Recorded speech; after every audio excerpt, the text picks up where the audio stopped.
In the month of February of this year, Russia launched a military invasion of Ukraine. At that time, it was said by the Russians that they have attacked Ukraine mainly because of its plans to join NATO. It can be mentioned over here that the NATO as well as the Russia, they see each other as their most major security threat. And therefore, Russia felt that the presence of NATO in its own neighborhood would have affected its defense capabilities, and hence it would have been a major security concern for them. Furthermore, Russia suspected Ukraine's decision of joining NATO would have led to it feeling globally isolated as well.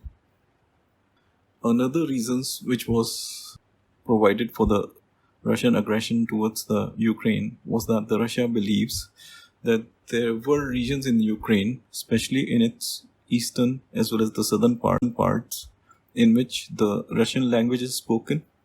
And according to Russia, these regions align more towards Russia than to the Ukraine. Also, in these regions, which are in the state of Donetsk and Luhansk state of the Ukraine, and armed separatist conflicts have been going on since 2014. Now the Russia says that these separatists seek independence from Ukraine. It can also be mentioned over here that in the year of 2014 itself, the Russia has annexed the Crimean Peninsula region of the Ukraine through a referendum. Russia now claims that its military intervention is also to help various separatist regions of Ukraine who, according to Russia, wants to break away from Ukraine and are inclined more towards Russia. It has already been 5 months since these conflicts have been going on. And also, Russia has already been able to gain control over most of the regions that it said it wanted to take over before attacking the Ukraine. However, Russia has now furthered its claim in some more territories of Ukraine. At the same time, the Ukraine says that it does not acknowledges the Russian claim over the territories that it has captured, and therefore the Ukrainian forces are fighting back to regain the lost territories. And hence it does not look like that this war is going to be over soon. Although the Ukrainian armed forces have been trying their best to offer resistance against the Russian forces, but the fact is that Russian military is much bigger, is better equipped. However, the Ukrainian army as of now is being offered military assistance from the Western countries.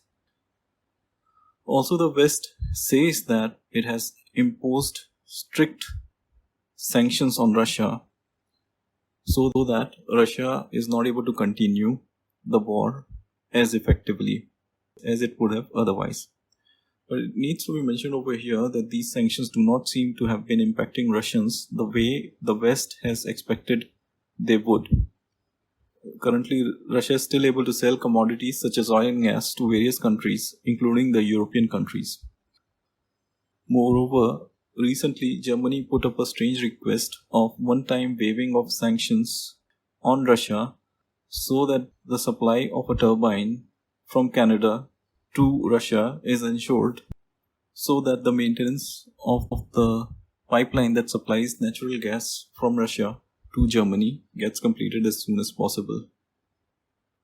Therefore, by the looks of things, it looks like that the conflict is going to continue in the coming months as well, although its intensity is likely to get reduced.